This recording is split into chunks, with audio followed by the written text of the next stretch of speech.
ये एक ट्रेन का डब्बा है और इसको हम ऊपर से देख रहे हैं, ऐसे समझ लो, है ना। और इस ट्रेन का एक्सीलरेशन है a in direction parallel to D A. तो डी ए की डायरेक्शन ये होती है डी से ए तक, तो इस डायरेक्शन में नीचे की तरफ एक्सीलरेशन है ट्रेन का ए। और हमने एक बॉल प्रोजेक्ट करी with velocity u parallel to A B, perpendicular to acceleration हमने एक बॉल लॉन्च करी। बताया गया है कि this ball passes through the centre of the wagon, ठीक है, and after that at that moment the train retards at the same acceleration जिससे वो एक्सेलरेट कर रही थी पहले। So will ball hit the wall B C और C D, और तो बॉल कहाँ हिट करेगी वो बताना है। And what is the speed of ball relative to wagon at the instant it hits the wall. तो सरफेस फ्रिक्शनलेस है ट्रेन का, तो जो भी एक्सेलरेशन से चल रही है ट्रेन, तो उसका उल्टा एक्सेलरेशन लगेगा इस बॉल पे विद रिस्पेक्ट टू ट्रेन, ठीक है।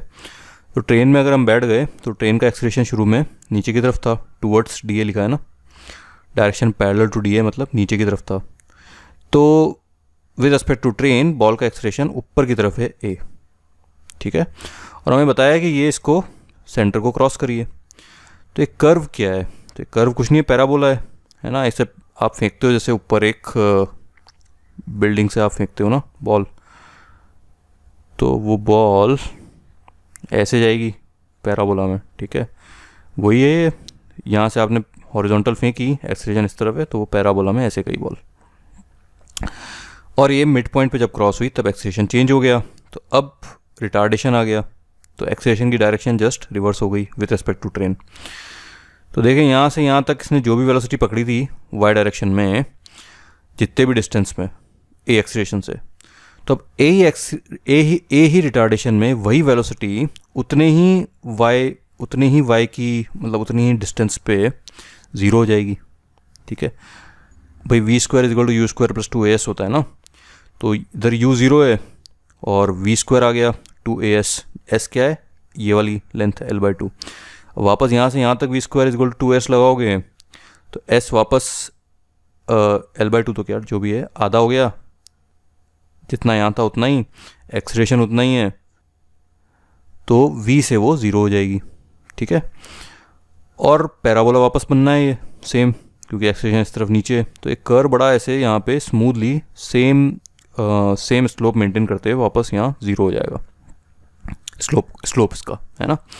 तो जो u वेलोसिटी, अच्छा u वेलोसिटी तो चेंज होगी नहीं क्योंकि x डायरेक्शन में तो कोई फोर्स लगा मतलब कोई एक्सेलरेशन है नहीं इसमें बॉल में, तो u वेलोसिटी से ही चलता हुआ ये वापस c पे पहुंचेगा with velocity u parallel to dc।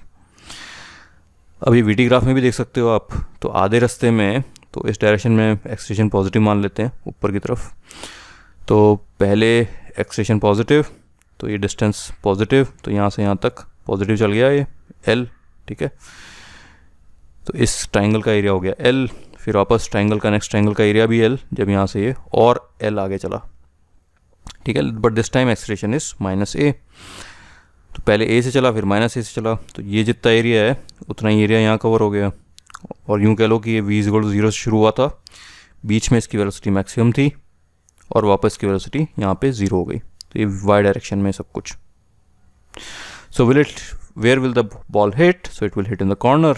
And what is the speed of the ball relative to wagon, तो रिलेटिव टू वैगन तो ये यू ही है, ठीक है, क्योंकि विद रेस्पेक्ट टू वैगन भले अगर वैगन में शुरू में कुछ स्पीड होती भी, तो वो तो हम जब रिलेटिव देख रहे हैं तो रिलेटिव यू से फेंका ना उसने, और पूछा भी फाइनली रिलेटिव ही है, तो रिलेटिव यू चेंज नहीं हुआ इस डायरेक्शन में, और रिलेटिव वी जो है मतलब रिलेटिव वाई डायरेक्शन में जो है वेलोसिटी वो 0 से वापस 0 तक हो गई, तो relative velocity again will be you, ठीक है।